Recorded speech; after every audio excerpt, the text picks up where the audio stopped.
அல்ஹம்துலில்லாஹி ரப்பில் ஆலமீன் அஸ்ஸலாத்து வஸ்ஸலாமு அலா நபியினா முஹம்மதின் வ அலா ஆலிஹி வ ஸஹ்பிஹி அஜ்மஈன் அம்மா பாத். பாசமான சகோதரர்களே, பெரியோர்களே, சகோதரிகளே, தாய்மார்களே, அல்லாஹுவின் அருளால் ரமதான் மாதத்தினுடைய இரவு தொழுகையை நிறைவு செய்ததற்கு பிறகு ஒவ்வொரு நாளும் நம்முடைய வாழ்வுக்கு மெருகூட்டக்கூடிய பல்வேறு தலைப்புகளின் வாயிலாக வரலாற்று பக்கங்களில் மின்னும் மாணிக்கங்கள் என்ற ஒரு தலைப்பின் வாயிலாய் தொடர்ச்சியாக நாம் பல நபித்தோழர்களினுடைய வரலாறுகளை எல்லாம் பார்த்து வருகிறோம். அதன் ஒரு இறுதி பகுதியாக இன்றைய தினம் நபிகள் நாயகம் ஸல்லல்லாஹு அலைஹி வஸல்லம் அவர்களினுடைய தோழர்களில் ஒரு தோழரான மைஸரா இப்னு மஸ்ரூக் என்று சொல்லக்கூடிய ஒரு தோழரினுடைய வரலாற்றை இந்த ரமதானினுடைய நாட்கள், ரமதானை அடைந்து இன்னும் ஒரு சில நாட்களில் ரமதான் நம்மை விட்டு மிக விரைவாக விடைபெறக்கூடிய இந்த சூழலில் இந்த தோழரினுடைய வரலாறு ஒரு பெரும் பாடமாய், படிப்பினையாக நம்முடைய வாழ்வுக்கு அமைய இருக்கிறது. இவரினுடைய பெயர் மைஸரா இப்னு மஸ்ரூக் என்பதாக சொல்லப்படும். அன்றைய அரேபிய கோத்திரங்களிலேயே மிகப்பெரிய கோத்திரமான அப்சு கோத்திரம் என்று சொல்லக்கூடிய ஒரு கோத்திரத்திலே பிறந்து வளர்ந்தவர். இயற்கையிலேயே பெரிய ஒரு வியாபாரி. இந்த கோத்திரத்துக்காரர்கள் தான் அன்றைக்கு மக்காவிலே பெரும் வியாபாரிகளாக இருக்கக்கூடியவர்கள். அந்த அடிப்படையில் ஒரு முறை இவரினுடைய சமூகமும் மக்காவிற்கு ஹஜ்ஜி செய்வதற்காக வந்திருக்கிறார்கள். அந்த காலகட்டம்தான் அல்லாஹுவின் தூதர் ஸல்லல்லாஹு அலைஹி வஸல்லம் அவர்கள் தன்னை இறை தூதராக பிரகடனப்படுத்தி கொண்டிருக்கக்கூடிய ஒரு காலகட்டம். இவர்கள் யதார்த்தமாக, காரணம் ஹஜ்ஜி என்ற அந்த அமல்கள் எல்லாம் இப்ராஹிம் அலைஹிஸ்ஸலாம் காலத்தில் உள்ள ஒரு அமல்கள், நம்முடைய தூதர் ஸல்லல்லாஹு அலைஹி வஸல்லத்தினுடைய அமல்கள் அல்ல. நாம் தொழக்கூடிய தொழுகைகள், நோன்புகள், ஹஜ்ஜிகள், ஜக்காத்துகள் எல்லாம் காலம் காலமாக மனித சமூகம் இருந்ததிலிருந்து அல்லாஹ் தொடர்ச்சியாக வரக்கூடிய அமல்களில் இந்த அமல்கள் ஒன்று. அந்த அடிப்படையில் இந்த மைஸரா என்ன செய்கிறார்களே ஆனால் இவரினுடைய சமூகமும் ஹஜ்ஜி செய்வதற்காக மக்காவிற்கு வருகிறார்கள். மினாவிலே இவர்கள் எல்லாம் தங்கி இருக்கிறார்கள். அப்பொழுதுதான் அல்லாஹுவின் தூதர் இறை தூதராக மக்களிடத்திலே தன்னை அறிமுகப்படுத்தி கொண்டிருக்கக்கூடிய காலகட்டம். மக்காவினுடைய பல்வேறு சோதனைகள் அல்லாஹுவின் தூதர் ஸல்லல்லாஹு அலைஹி வஸல்லம் அவர்களினுடைய நேசத்திற்குரிய மனைவி ஹதீஜா ரலியல்லாஹு அன்ஹா மரணத்தை தழுவி இருக்கிறார்கள். அல்லாஹுவின் தூதரை சிறு பிராயத்திலேயே சீராட்டி தாளாட்டி வளர்த்த அபூ தாலிபும் மரணத்தை தழுவி இருக்கிறார். அல்லாஹுவின் தூதர் மக்காவிலே அழைப்பு பணி செய்யும் பொழுது பல்வேறு கொடுமைகளை அல்லாஹுவின் தூதர் சந்திக்கிறார்கள். தன்னை ஏற்றுக்கொண்ட தோழர்கள் எல்லாம் தனது கண்களுக்கு முன்பாக கொலை செய்யப்படக்கூடிய அவலத்தை பார்த்தார்கள். தன்னை ஏற்றுக்கொண்ட தோழர்கள் எல்லாம் சுடும் அனலிலே போட்டு கொடுமைப்படுத்தக்கூடிய அந்த கொடுமைகளை கண்கொண்டு பார்த்தார்கள். சுமையா, யாசிர் என்றெல்லாம் நாம் வரலாற்றில் படித்தோமே, கொடூரமாக கொலை செய்யப்படுகிறார்கள். அல்லாஹுவின் தூதரால் என்ன செய்ய வேண்டும் என்றே தெரியவில்லை. காரணம், அல்லாஹுவின் தூதர் மக்களை அழைப்பு பணியின் பக்கம் மக்களிற்கு தௌஹீதை போதித்து கொண்டிருக்கிறார்கள். மக்காவில் அல்லாஹுவின் தூதருக்கு அரணாக இருந்த ஹதீஜா ரலியல்லாஹு அன்ஹா, மறுபுறம் அரணாக இருந்த அபூ தாலிப், இருவரும் ஒரே வருடத்தின் மரணத்தை தழுவுகிறார்கள். கொடுமைகள் தலைவிரித்து ஆடும் பொழுது அல்லாஹுவின் தூதர் ஒரு யோசிக்கிறார்கள். இந்த மக்காவை விட்டு நாம் ஏன் வெளியே சென்று விடக்கூடாது? இந்த பூமி நமக்கு மிகவும் சிரமத்தை அல்லவா தந்து கொண்டிருக்கிறது. இங்கு இருக்கக்கூடிய மக்கள் பல்வேறு நெருக்கடிகளை நமக்கும் நம்மை பின்பற்றியவர்களுக்கும் தருகிறார்கள். ஆதலால் நாம் கொஞ்சம் வேறு ஒரு நாட்டை நாம் ஏன் கனவு காணக்கூடாது என்பதாக அல்லாஹுவின் தூதர் யோசித்து கொண்டிருக்கக்கூடிய நேரம் இந்த நேரம். அப்பொழுதுதான் இவர்கள் எல்லாம் நஜிது வாசிகள் என்று சொல்வார்கள். இப்பொழுது நாம் படிக்கக்கூடிய இந்த தோழர் இருக்கிறாரே, இன்றைய ரியாத், இன்றைய தமாம், இன்றைய தாயிஃப், அந்த பகுதிகளை எல்லாம் ஒட்டி வாழ்ந்தவர்களை நஜிது வாசிகள் என்று சொல்வார்கள். அந்த நஜிது பிரதேசத்திலே வாழ்ந்த மக்கள் இவர்கள் எல்லாம் மினாவிற்கு யதார்த்தமாக ஹஜ்ஜிக்காக வேண்டி வந்திருக்கிறார்கள். அல்லாஹுவின் தூதர் ஸல்லல்லாஹு அலைஹி வஸல்லம் இரவு நேரங்களிலே ஒவ்வொரு கூடாரமாக தட்டுவார்கள். நீங்கள் எந்த வாசிகள்? நீங்கள் எங்கிருந்து வருகிறீர்கள்? கொஞ்ச நேரம் எங்களோடு அமர்ந்து நீங்கள் பேசலாமே. நான் உங்களுக்கு சொல்வதை நீங்கள் ஏற்றுக்கொள்ளுங்கள். உங்கள் நாட்டிற்கு என்னை நீங்கள் அழைத்து செல்கிறீர்களா என்ற ரீதியில் ஒவ்வொரு கூடாரமாக அல்லாஹுவின் தூதர் தட்டுவார்கள். பஹ்ரைன் வாசிகளுக்கென்று ஒதுக்கப்பட்ட கூடாரம், அங்கு போய் அல்லாஹுவின் தூதர் தட்டுவார்கள். ஏற்கனவே மக்காவினுடைய முஷ்ரிக்கீன்கள், மக்காவினுடைய இறை மறுப்பாளர்கள் ஹஜ்ஜிக்கு வரக்கூடியவரிடத்திலெல்லாம் சொல்லிவிட்டார்கள். உலகம் முழுவதும் ஹஜ்ஜினுடைய நாட்களில் எங்கள் குடும்பத்தை சார்ந்த ஒரு நபர், அவருக்கு முஹம்மது என்று சொல்லப்படும், சமீப காலமாக அவருக்கு பைத்தியம் பிடித்திருக்கிறது, சமீப காலமாக அவருக்கு யாரோ சூனியம் வைத்து விட்டார்கள், அதனால் அவர் விஷயத்திலே கொஞ்சம் கவனமாக இருங்கள், மினாவிலே உங்களை சந்திப்பதற்காக வருவார், அவர் விஷயத்தில் கொஞ்சம் கவனத்தோடு நடந்து கொள்ளுங்கள் என்பதை போன்று குர்ஆனும் இந்த செய்தியை பதிவு செய்யும். மக்காவாசிகள் எல்லாம் வரக்கூடிய ஹாஜிகளிடத்திலெல்லாம் இப்படி ஒரு பொய்யான குற்றச்சாட்டை பரப்ப ஆரம்பித்து விட்டார்கள். அல்லாஹுவின் தூதர் எந்த கூடாரத்தை தட்டினாலும் அந்த கூடாரத்து மக்கள் அல்லாஹுவின் தூதரை விரட்டி அடிப்பார்கள்.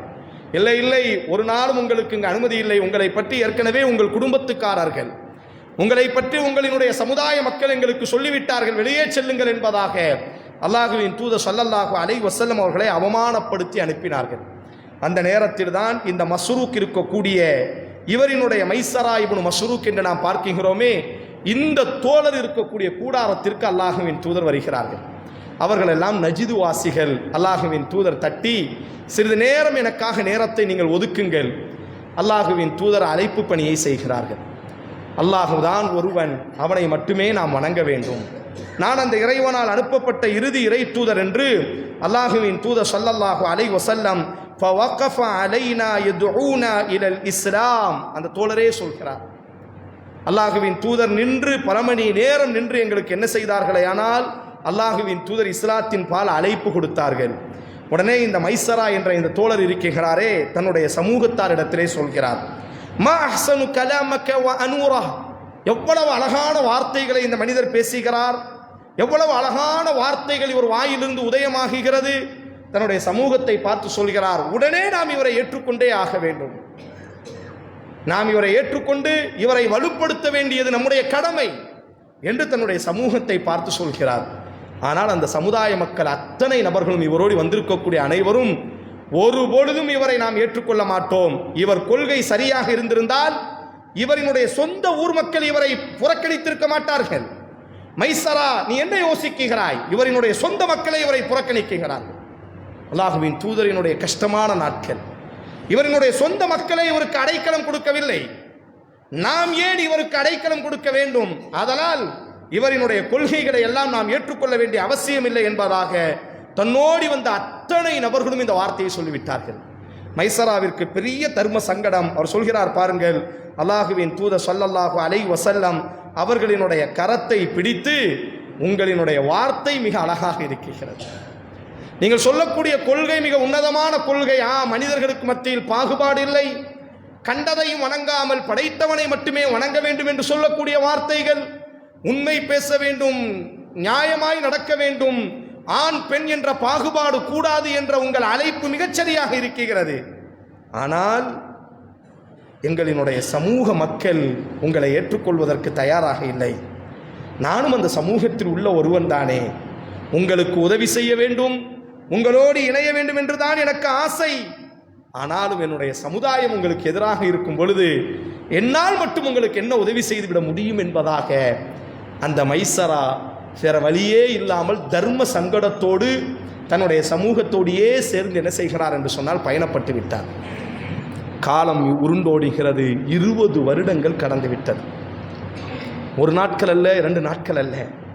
அல்லாஹுவின் தூதர் மரணிப்பதற்கு 3 மாதத்திற்கு முன்பாக, எந்த மினா பள்ளத்தாக்கிலே 20 வருடத்திற்கு முன்பாக இந்த மைசரா அல்லாஹுவின் தூதரினுடைய அழைப்பு பணியை விரும்பினாரோ, அதே மைசரா ரசூலுல்லாஹ் ஹஜ்ஜிக்கு வருகிறார்கள் என்று கேள்விப்பட்டு 20 வருடத்திற்கு பிறகு அதே மஸ்ஜிதுல் ஹைஃப் என்று சொல்லக்கூடிய மினாவிலே இருக்கக்கூடிய ஒரு மஸ்ஜித், 70 இறை தூதர்கள் அந்த மஸ்ஜிதிலே தொழுதிருக்கிறார்கள்.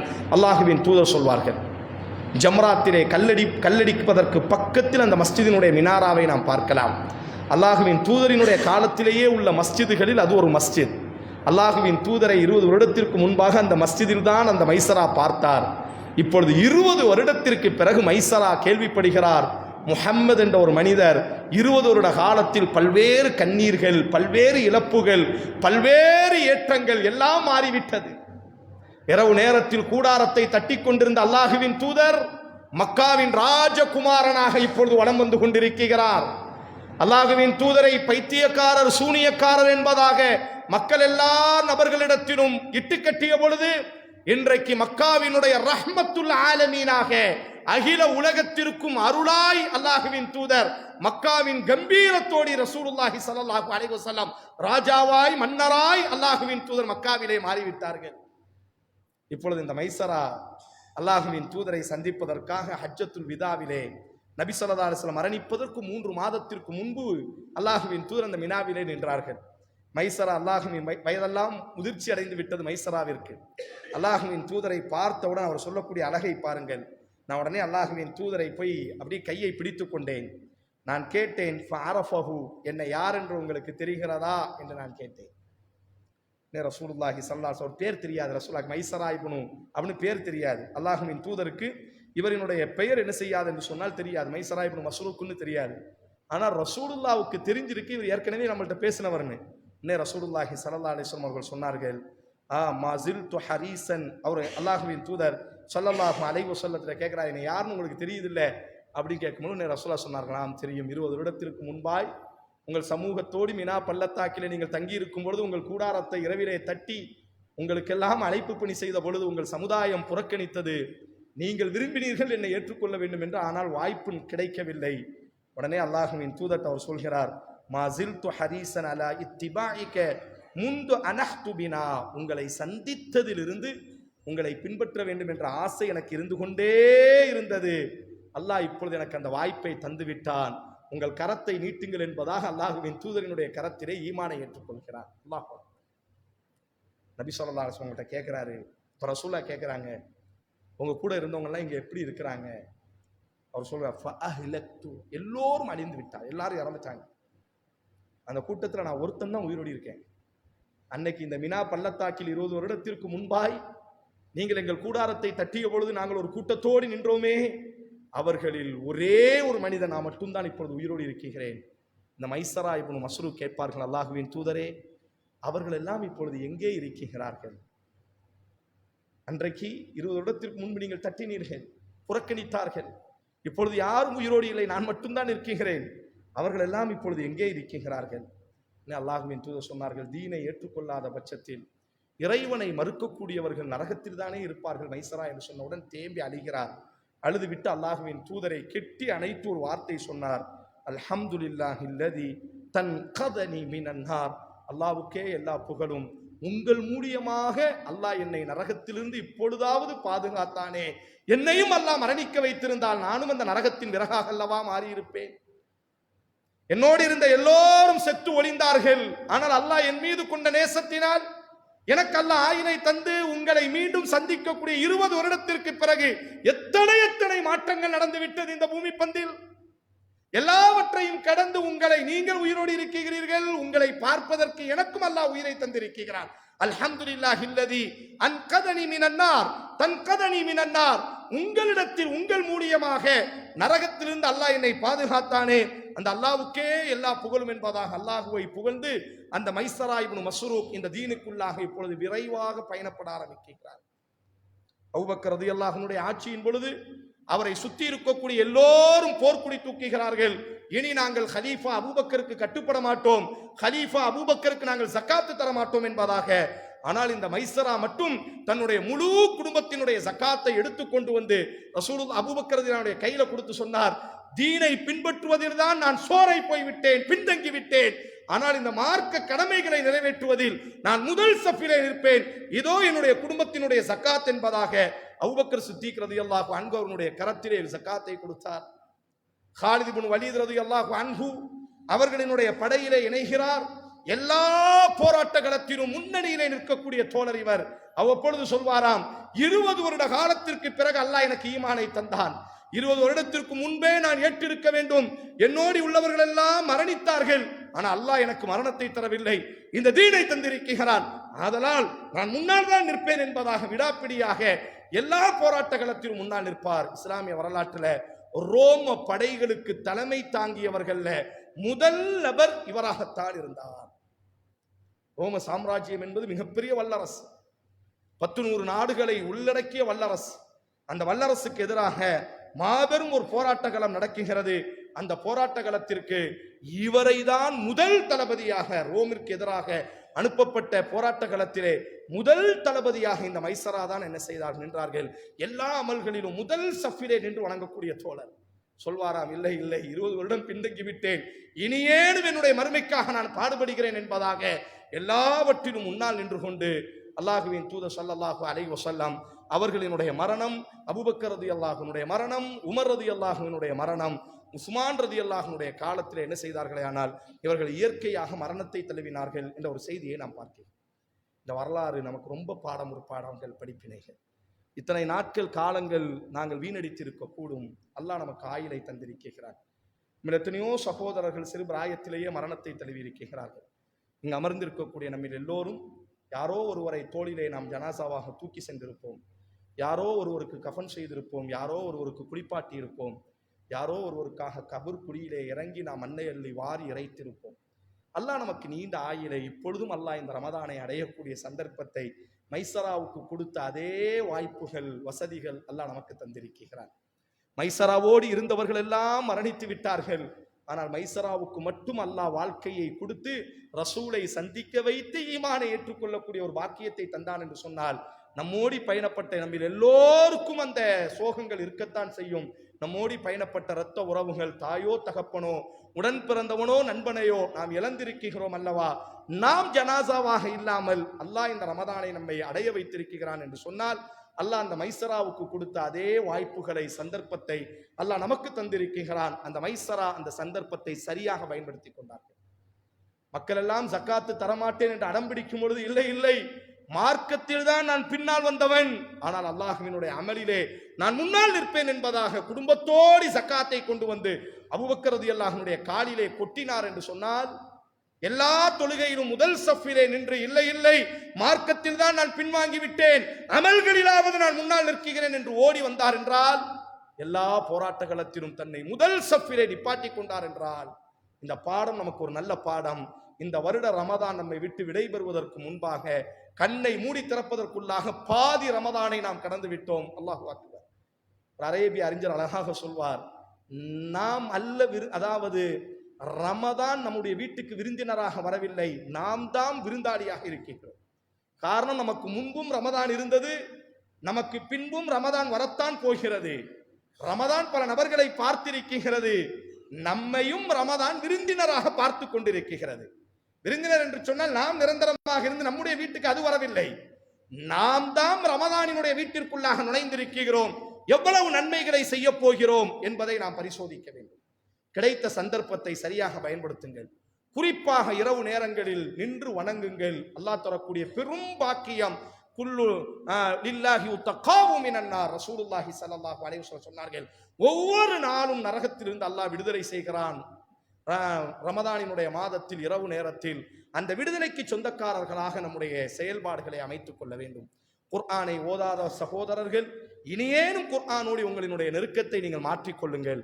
பொதுவாக நம்முடைய மார்க்கத்தில் இன்னமல் அமாலு பில் ஹவாத்தீம், முடிவுதான் தீர்ப்பை எழுதக்கூடியதாக இருக்கிறது. ஆரம்பத்தில் அமல் செய்துவிட்டு காலம் கடந்ததற்கு பிறகு 10 நாட்களுக்கு பிறகு சோர்ந்து உட்கார்பவர்களுக்கு பெயர் அல்ல. நம்முடைய ரசூல் சொன்ன வார்த்தை, முடிவுதான் உங்களுக்கு தீர்ப்பை எழுதக்கூடியதாக இருக்கிறது. ரமதானினுடைய 15 நாட்கள் கொஞ்சம் அஜாக்கிரதையாக பொடும்போக்காக கடந்திருந்தாலும் கூட, இனிதான் ரமதானினுடைய முக்கியமான நாட்களை நாம் அடைய இருக்கிறோம்.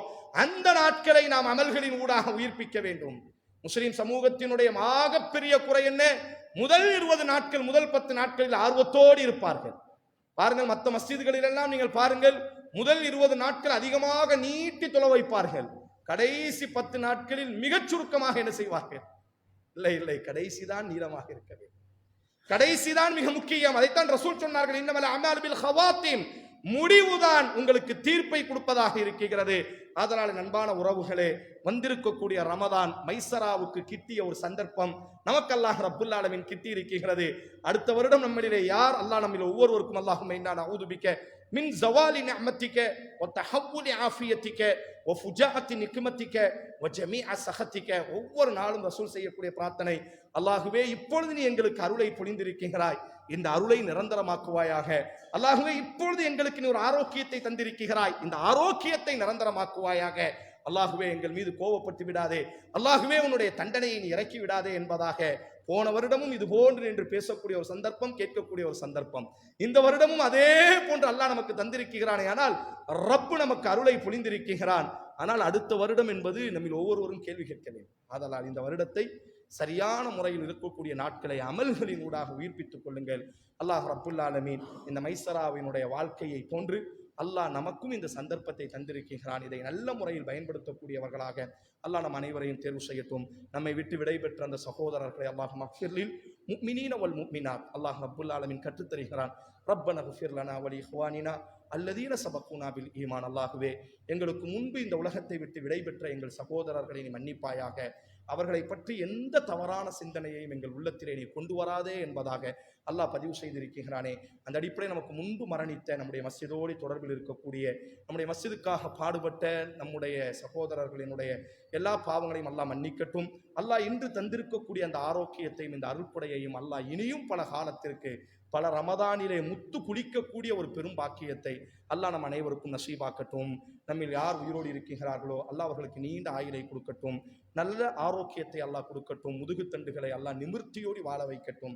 நம்மில யார் மரணித்திருப்பார்களோ அவர்களுடைய கபரை எல்லாம் அல்லாஹ் சொர்க்கத்து பூங்காவாக மாற்றி தரட்டும் என்று பிரார்த்தனை செய்தவனாய் என்னுடைய உரையை நான் நிறைவு செய்கிறேன். வாஹிர் தாவானா அல்ஹம்துலில்லாஹி ரப்பில் ஆலமீன். அஸ்ஸலாமு அலைக்கும் வரஹ்மத்துல்லாஹி வபரகாத்துஹு.